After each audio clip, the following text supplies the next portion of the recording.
Hey guys, Brian here again. Dolly VH, Brian's Fish Tanks. The 150 has been rolling now for a few days, up and running. And I finally transferred all the fish from the 125 down here. A few people have been asking when Tugboat's coming down. He's in here now. Got the giant gourami, datnoid, blood parrot. There's the jag back there. All the loaches are in here. The birchers. Everyone's getting kind of settled in. Last night there was a little stress, but this morning, man, they all look great.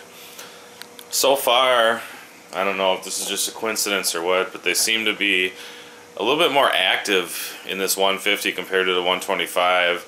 I don't know if it's because they have a few more inches, up and down to work with, but or maybe they just haven't, found their little areas that they're feeling comfortable in. I'm not sure, but I'm liking it so far. I just finally topped off the tank so that there's not as much noise as far as water goes. Cleaned the front glass, and to my surprise, when I bought this tank, it was used, and it looked like there were some scratches. I don't know if you can see this one right here.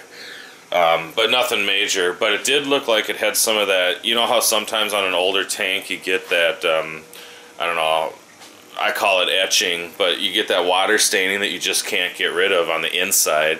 And I thought that there was some of that on this tank, but it was actually all on the outside, and I just hadn't taken the time to clean the outside just because I knew it'd be getting wet again and blah blah blah. So really, I'm really happy with this, happier than I was before. But overall, yeah, I got a great deal on this tank, and it looks great. I'm really happy with it. The short body Texas is still down here in the 40 long, and he just does nothing but hide. All of a sudden he's not active anymore. He's been doing a little digging down in this corner. You can see one of the under gravel caps is exposed there, but I hardly ever see him out now. Maybe he needs someone else in there to get him a little bit more active. Probably be getting rid of this bala shark here. My Nicaraguenza that I had downstairs in one of those smaller tanks before, I'm probably going to trade him in too. He's just, I had him in the 125 for the few days that I was transitioning everything, and he got beat up by a few different fish in this tank now that were in the 125 before. So he's going to probably have to get traded in. But, and then my chocolate cichlid, he's doing good in my Severum tank, and I might just leave him in there. Man, this datnoid is looking nice today.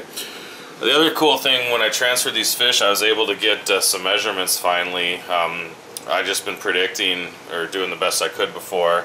The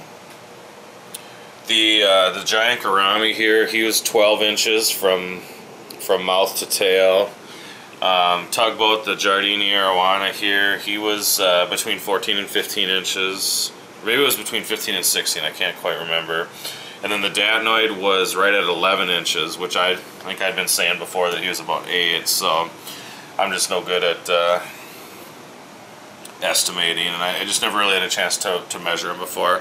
I should have caught it on video, but it just would have been hard to hold the camera, measure, and everything all at the same time. I should have measured the jag too, I didn't do that, but I guess if he's 11 inches, the jag is probably, I would say, 7, 8. So, the other thing I got to thinking about too, and I haven't done any research on this, but if anybody knows how to sex a Giardini Arowana, I was talking to my buddy who used to have an Arowana, a Giardini too, and he didn't know. He's a lot more knowledgeable about stuff like that than I am. But if anyone knows, obviously someday I'll do the research myself, but if anyone knows offhand, give me a real quick answer, tell me what to look for. It'd be great to know if Tugboat's male or female. So anyway, that's the tank. I'm really digging it. Hope you guys have enjoyed me making these videos of the kind of transformation, rebuilding of the stand, all that kind of crap. It was fun for me to do, and I don't know. The only thing I'll probably do on this right away, well, I don't know if I'll do it right away, but I'll probably make a canopy to match the stand, a wooden canopy. I really like those on my tanks for some reason. I know a lot of people don't, but so I think I'm going to probably do that. Otherwise, I'm pretty happy with the way it looks right now. Might try to find a piece of driftwood too that goes up quite a bit higher to add something. I was at one of my local fish stores last night and found some really awesome pieces that had, you know, bigger pieces, branches, or whatever you want to call them, kind of going in different directions. But, you know, around here, I don't know about you guys, but around here, driftwood is a freaking ripoff, man. They were wanting, for these big pieces, they were wanting like $90. And that's just not cool to me. We've got a fish show coming up in March here in Minnesota. I think it's in March. And that's where a lot of times I'll get my driftwood, because people bring it and want to sell it really cheap, and you know, they just don't want to bring it back home again to the fish stores that it came from or whatever. So might wait. But anyway, I'm rambling on here. It's already 6 minutes. So also just a quick reminder, contest ends in 2 days on Saturday. Get those entries in if you haven't already. Got probably, I guess I haven't counted them, but I'm thinking somewhere between 15 and 20 right now. So get those entries in, and thanks for watching, guys. Later.